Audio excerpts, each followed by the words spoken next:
Hello, this is Amanda Cavanis, and this is my school development project for Dr. Burke at Newman University. The name of my school is the Early Learning Center Opportunity Project, and it's housed in Coffeyville, Kansas. It has two types of classrooms. One is an infant-toddler classroom that serves birth to 3 years of age, and it runs from 7:30 to 5:30 Monday through Friday year-round, with the exception of 2 weeks in July. And the preschool classroom serves ages 3 to 5, and it runs for the length of the school year from 7:50 to 3 o'clock Monday through Friday. The vision of our school is that we're building the foundation of a bright future, one preschool success story at a time. And our mission is that we're going to offer high quality preschool to children emotionally, mentally, academically, and socially, because we are equipped to do so. We have 5 core beliefs. The first one is that all children can learn. The second one is that all children should be included in developmentally appropriate activities to foster their healthy growth and development. The third one is that all children deserve love and respect. The fourth one is parents and guardians should be valued and treated with respect because they're the child's first teacher. And all of the nurturing that they have offered to their child, we should learn from that and consider it a resource. And the fifth one is that the school actually belongs to the community, so their engagement is vital to the success of our impact. So the next part of my project is operations, and the recruitment and hiring process is much the same as the rest of the projects that we listen to, but the step 1 is to recruit, step 2 is to interview, step 3, after you've interviewed and you've made your selection for your top candidate, you would call references. If those references are good, then you would make an offer, and if the person accepts within 24 hours, you give them a 24-hour window to say yes or no. Once they accept, then you begin notifying the others in the process that another applicant was chosen.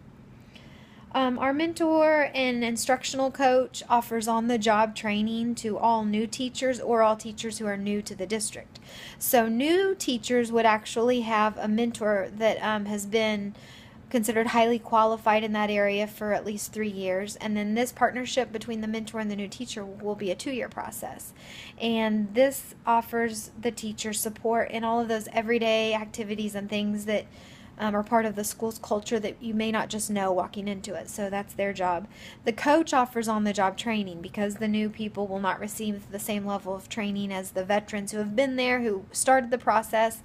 They're going to teach the teacher how to do the assessments, how to form the flexible groups for Literacy First, how to make the rotation for the room, just all of those everyday hands-on things that it really helps to have someone with you to support you.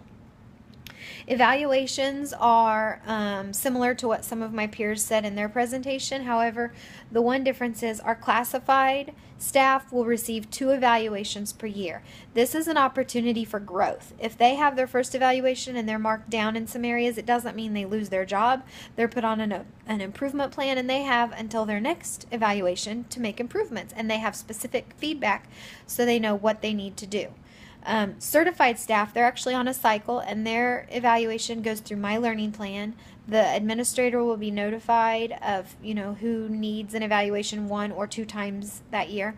Once someone has tenure, they go on a 3-year cycle. Yes, our district did offer tenure back to teachers as part of the incentive package when they couldn't offer a raise last year. Then coaching conversations occur with new teachers and with veteran teachers to help support their growth, and it's a way with positive intent that you can speak to someone instead of just living with a deficit. You can help fill in those areas that need growth. The district uses a walkthrough form, so we will use that walkthrough form also at the Early Learning Center, and it just gives specific feedback to the teacher as to all of the elements of anatomy of a lesson and all of Marzano's and Gardner's, all of those pieces that fit into a classroom to make sure that instruction and curriculum are effective. The building budget is listed on my PowerPoint, and with 170 students, we have a budget of $17,000, and that's been allotted for supplies, staff development, library, replenishing books that are lost, teacher resources for the classroom. Family literacy occurs every other month. And pack night, parents and children together, occurs every other month. So that's an evening or a between school activity that we support families. And basically it's an opportunity to teach them how to support their child and to work on their education too.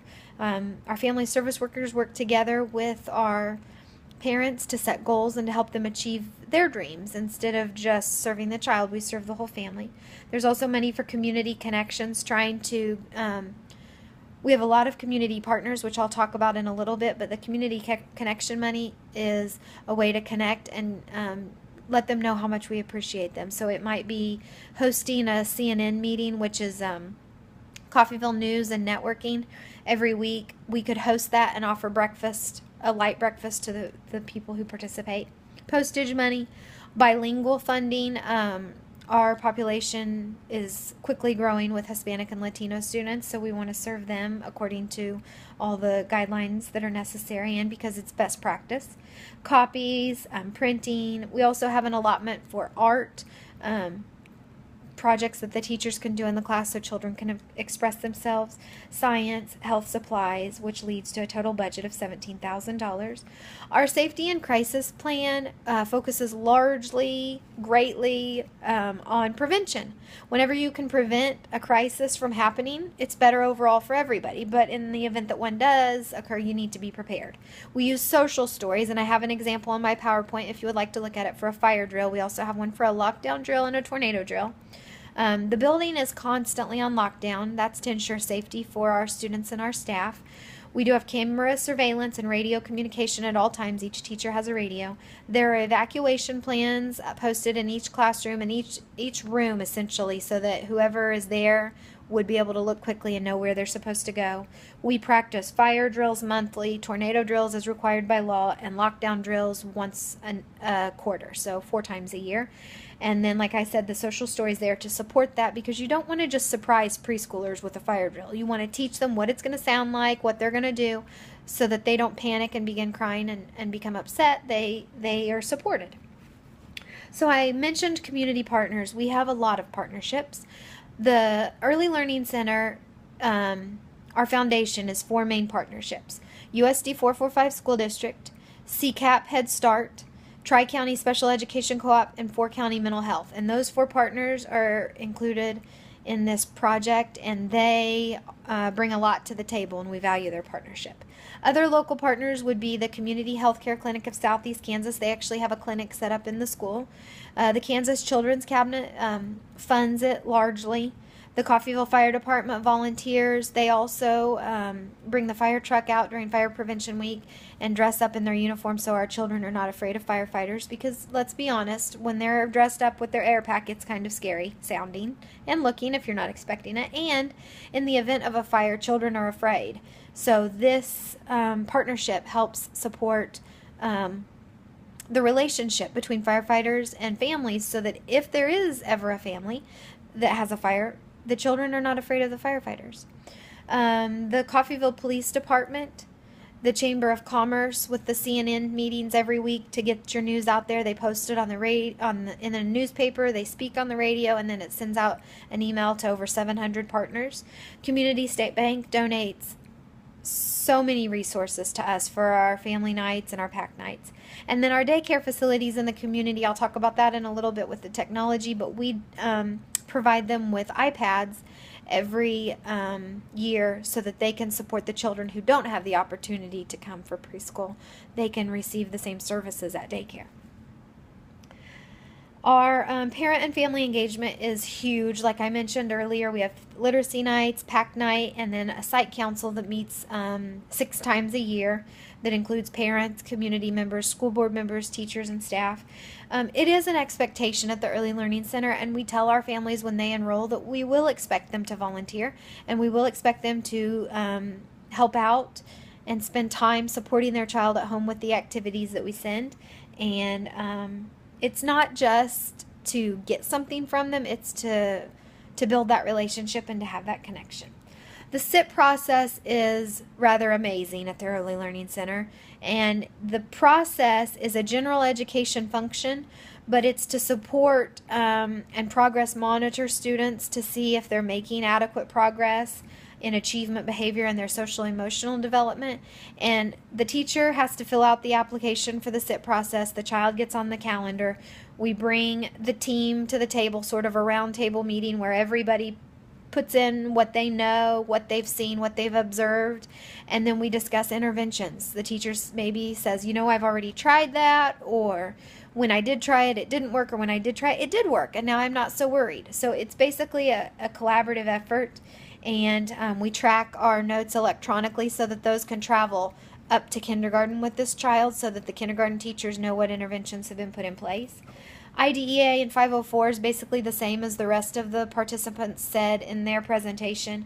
They receive accommodations at our school under the IDEA laws, and it meets or exceeds the needs of the children. And the only way really to opt out of a 504 meeting is if the parents say, you know what, I don't want it, just continue services as you've been doing. Specific needs are taken into account, and we have appropriate documentation to be aware of medical needs or allergies. Multicultural inclusion and accommodations. First of all, whenever a family enrolls, they're required to fill out a home language survey. Whenever they fill that home language survey out, that lets us know whether they speak English or whether they speak another language in the home. And if they speak any language other than English in the home, they qualify for language acquisition services. We screen with a pre-loss because that's a measure to tell us how fluent they are. Then based on their need, they're going to receive 30 minutes of, I said that wrong. Based on their need, they're going to receive minutes every day to meet the requirements. To support our teachers and our staff, we offer 30 minutes every week of ESOL training, and that's best practices, strategies, ways to teach them how to support children with reading, with writing, with speaking, and listening. Those are the 4 domains. And what's good for ESOL students in those 4 domains is also good for regular ed students. Then our ESOL staff and interpreters are able to support and communicate our parents and families. For the after-school program, we've partnered with Boys and Girls Club of America, and this is an opportunity for before and after-school care if parents need to bring their children earlier or pick them up later because of work. And it has high quality activities for our working families for their children.